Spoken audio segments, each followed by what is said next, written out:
Halo, kembali lagi bersama Klinik Bimbel. Kali ini kita akan belajar tentang latihan soal bab regresi linier. Oke, kita langsung aja ke soal nomor 1. Jadi, kalau soal nomor 1 ini kita tinggal cek penguploadannya aja ya. Contoh, misalkan X-nya itu yang 2, ada 2 ya. Nilainya Y-nya adalah 7 sama 8. Kita cek di bagian 2, itu nilainya 7 sama 8. Oke, masuk akal. Kalau yang B itu 7 sama 8, dia juga bisa. Oh, sebentar. Sebelum ke sana kita cek dulu. Di sini kan ada angka X-nya 1. Ketika X-nya 1, maka nilainya 7 sama 9. Yang A ini memenuhi. Sedangkan yang B itu tidak. Berarti kita bisa coret. Yang C juga tidak, kita bisa coret. Lalu yang D juga enggak ya. Ini langsung kedua ya, berarti kita coret. Yang E juga kita bisa coret. Berarti sudah diketahui bahwa jawaban yang paling tepat adalah yang A. Kemudian yang nomor 2, variabel kuantitatif. Merupakan variabel yang nilai satuannya dapat diukur dalam bentuk titik-titik. Jadi variabel kuantitatif itu disebut juga sebagai variabel numerik, number. Jadi satuannya itu dinyatakan dalam bentuk angka. Kemudian variabel yang digunakan untuk membuat prediksi terhadap nilai variabel dependen itu disebut sebagai variabel independen. Kemudian data bivariat adalah data yang terdiri dari titik-titik. Data bivariat itu terdiri dari dua variabel, yaitu variabel kuantitatif atau numerik. Berarti yang mana? Dua variabel kuantitatif. Berarti ini ya, yang C. Selanjutnya untuk nomor 6, dia berbicara tentang pola korelasi. Pola korelasi itu ada berbagai macam ya. Kita contohkan kalau misalkan dia bentuknya cenderung ke sana, itu disebut sebagai pola positif atau pola korelasi positif.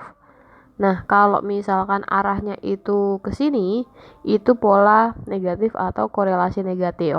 Sedangkan untuk yang nomor 5, ini polanya tidak tergambarkan ya. Jadi bisa kita sebut sebagai pola yang tidak memiliki hubungan atau tidak berpola. Selanjutnya nomor 6, kita tuh disuruh mencari persamaan garis regresinya. Nah, ini kan butuh coret-coret, jadi kita kerjakan di bawah aja ya. Oke, seperti ini. Kemudian kita cari nilai dari X kuadratnya. Berarti 3 kuadrat 9, 36, 81, 100, 13 dikali 13 itu 169 ya. Kemudian Y-nya juga kita cari. Maksudnya kita cari XY. Kita kalikan X kali Y itu berarti 36. Kemudian 23 kita kali 6 itu 138. 9 kita kali 24 itu 216. Ini 240. 13 kita kali 28 itu adalah 364. Selanjutnya kita hitung jumlahnya dulu. Jadi jumlah X-nya kita tambahkan 6 tambah 3 9, tambah 9 lagi ditambah 10 ditambah 13 itu adalah 41. Kemudian jumlah Y itu adalah 12 tambah 23 tambah 48 tambah 28 itu adalah 111. Lalu jumlah dari X kuadrat itu adalah 9 ditambah 36 tambah 81 tambah 100 tambah 169 itu totalnya adalah 395.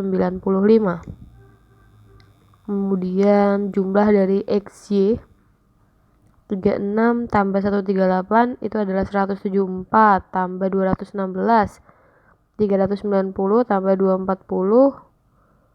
630 tambah 364 berarti 994.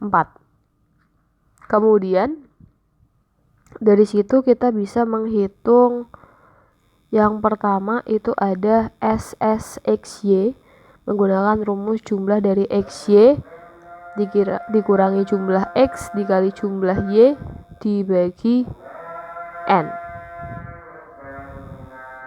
Jumlah XY nya tadi kita udah cari 994 min jumlah X nya 41, jumlah Y nya adalah 111 dibagi N. N nya itu ada 1, 2, 3, 4, 5, ada 5 data, berarti dibagi 5.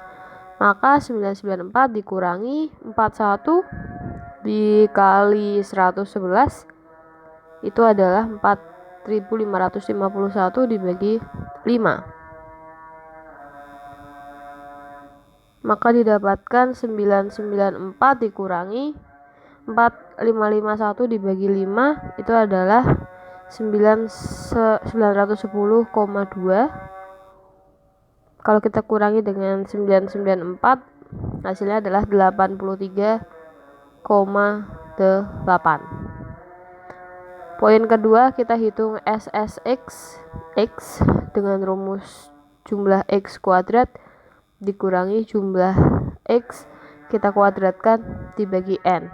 Jumlah X kuadrat itu adalah 395 dikurangi 41 kita kuadratkan dibagi 5.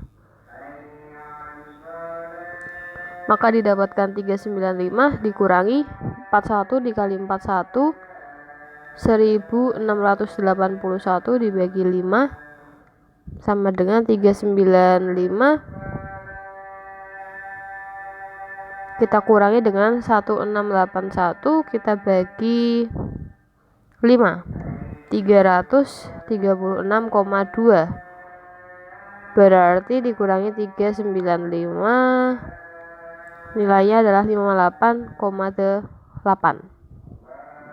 Oke, dari situ berarti kita bisa mencari nilai B menggunakan rumus SSXY dibagi SSXX berarti 83,8 dibagi 58,8. 83,8 kalau dibagi 58,8 itu nilainya sekitar 1425.